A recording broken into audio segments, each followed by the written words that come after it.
Hey, sports porchers. It's your hockey Jesus with the grand finale, game 82, Pittsburgh Penguins versus the New York Islanders. Well, as you can see by my beardless face, last night was it. That was it last night. There was about a 4 minute span where the Pittsburgh Penguins were knocked out of the playoffs, and your hockey Jesus immediately went to shave the beard. I'll tell you what, those were some really entertaining games last night. Look, if you want to hate on the Flyers, go ahead. I'm not gonna stop you for hating on the Flyers, but at least they did all they could do to try and get a win. I know, that they didn't really have to, because at that point, um, you know, the Detroit Red Wings were actually losing the game.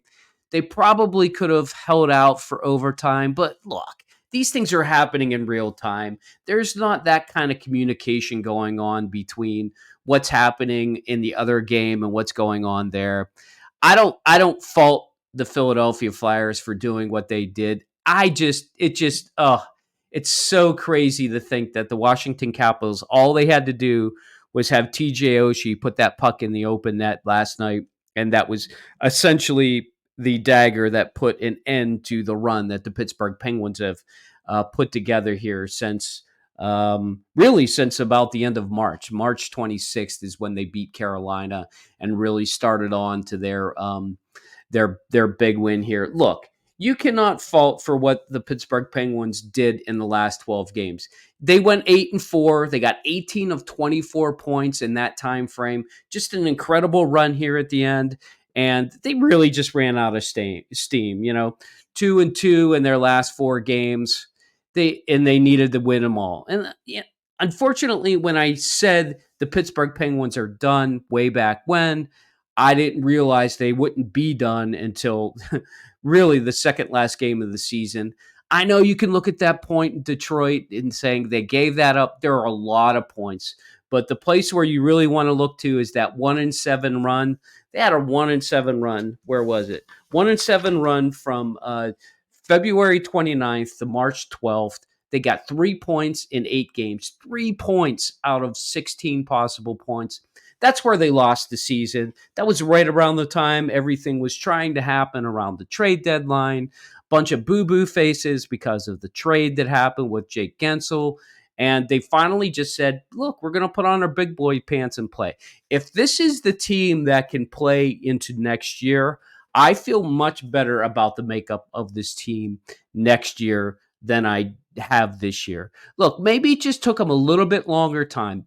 Remember, your hockey Jesus, have said this throughout the season. And I said it at the beginning of the season. It's going to take a while for this many different players to learn how to play together. I just find it very ironic that Michael Bunning came in and it seemed like he fit right in. And that's what happens. When you find the right person, it's like putting together a jigsaw puzzle. Hockey Jesus loves jigsaw puzzles, by the way.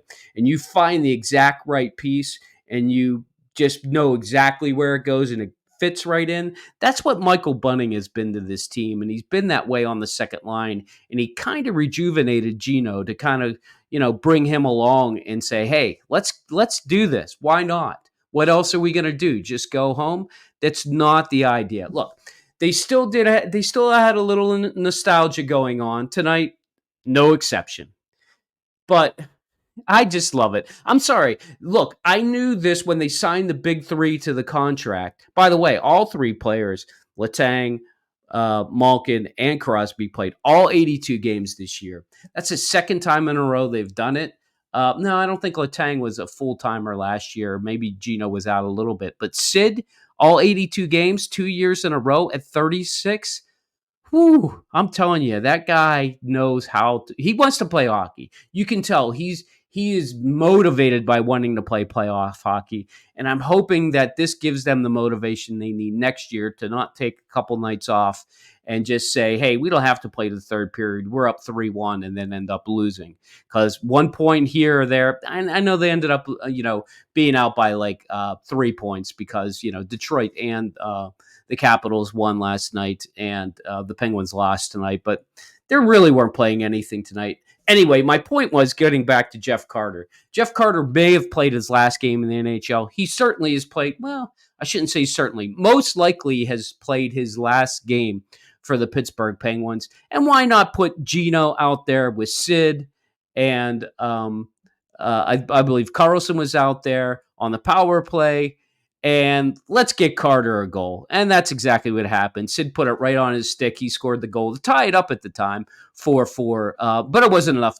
Pittsburgh Penguins did lose tonight on the Isle. Well, they don't play on the Isle anymore. They play in Queens. But they lost, and thank God that barn is gone. I think I've already had that conversation with you guys regarding the barn and how terrible the Penguins play in that barn. But they lose tonight 5-4. The Islanders are in third place. They will be playing the Carolina Hurricane sometime soon, hopefully this weekend. I don't know when the games are going to start. They usually like to give them like 4 or 5 days off, so I wouldn't be surprised if games don't start till Monday or Tuesday, maybe even as late as Wednesday. But the Isles, you know what? They really turned it on at the end of the season.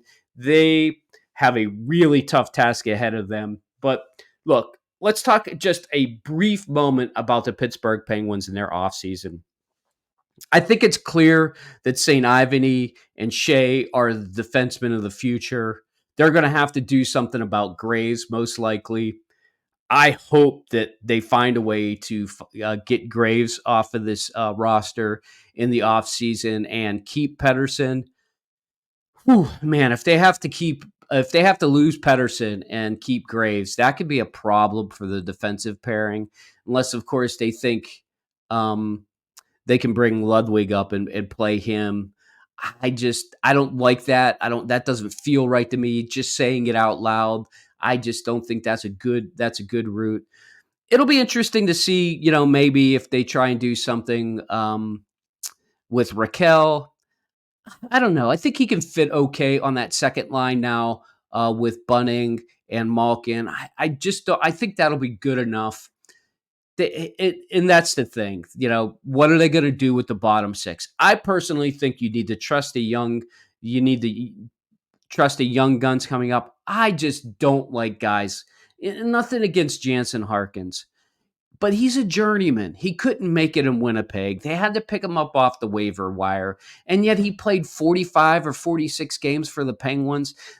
They really don't need that. You got Pustonen now. You got Puljujärvi.